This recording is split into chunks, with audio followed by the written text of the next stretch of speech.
بسم اللہ الرحمن الرحیم۔ حالیہ دنوں میں لیبیا میں آنے والے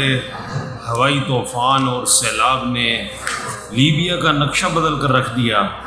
یہ اللہ تعالیٰ کے عذاب کی ایک شکل تھی کہ جس میں لاکھوں لوگ متاثر ہوئے، ہزاروں گھر تباہ ہوئے اور لوگ بے گھر ہوئے اور کئی لوگ لاپتہ ہو گئے، اور اس سیلاب میں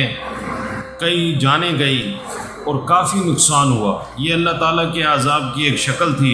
حدیث پاک میں آتا ہے کہ روزانہ اللہ تعالیٰ سے یہ سمندر اجازت مانگتے ہیں، اے اللہ تو اجازت دے ہم تیرے نافرمان بندوں پہ چڑھ جائیں، اور روزانہ ہوائیں اللہ تعالیٰ سے اجازت مانگتی ہیں، اے اللہ تو اجازت دے ہم تیرے نافرمان بندوں کو اڑا دیں،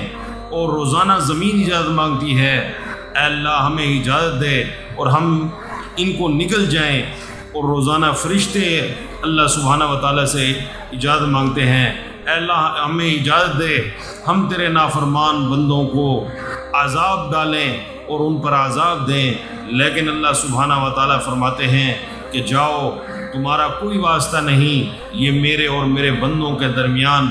معاملہ ہے، تمہاری کوئی بات نہیں، تمہارے بندے ہیں تو تم جاؤ، یہ میرے بندے ہیں، میں اپنے بندوں کی توبہ کے انتظار میں ہوں۔ اور جب اللہ تعالیٰ کی دھرتی پر، اللہ تعالیٰ کی زمین پر گناہ ہوتے ہیں،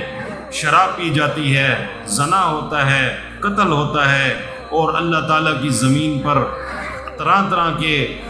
گناہ کیے جاتے ہیں، تو اللہ تعالیٰ کو غصہ آتا ہے، تو اللہ تعالیٰ اپنی اس دھرتی کے کسی کونے میں بھی عذاب کا کوڑا برسا کر سارے دنیا کے انسانوں کو اللہ سبحانہ و تعالیٰ بتانا چاہتے ہیں کہ دیکھو میری پکڑ بہت بڑی ہے کہ تم اللہ سبحانہ و تعالیٰ سے توبہ کر لو، ورنہ تم بھی اس پکڑ میں آ جاؤ۔ تو لیبیا میں آنے والے سیلاب اور طوفان کا یہ اللہ تعالیٰ کے عذاب کی ایک شکل تھی۔ اس میں بہت بڑا نقصان ہوا، لوگوں کے گھر تباہ ہوئے، لوگ بے گھر ہوئے، ہزاروں لوگ لاپتہ ہیں۔ اس ٹائم کافی ادھر مشکلات کا سامنا ہے۔ اس مشکل گھڑی میں ہم لیبیا کی عوام کے ساتھ ہیں، اور ہم دردانہ طور پر ہم ان کے ساتھ ان کے غم میں برابر کے شریک ہیں۔ اللہ سبحانہ و تعالیٰ سے دعا ہے کہ اللہ سبحانہ و تعالیٰ جو اس حادثے میں شہید ہو گئے، اللہ سبحانہ و تعالیٰ ان کی مغفرت فرمائے، اور جو بچ گئے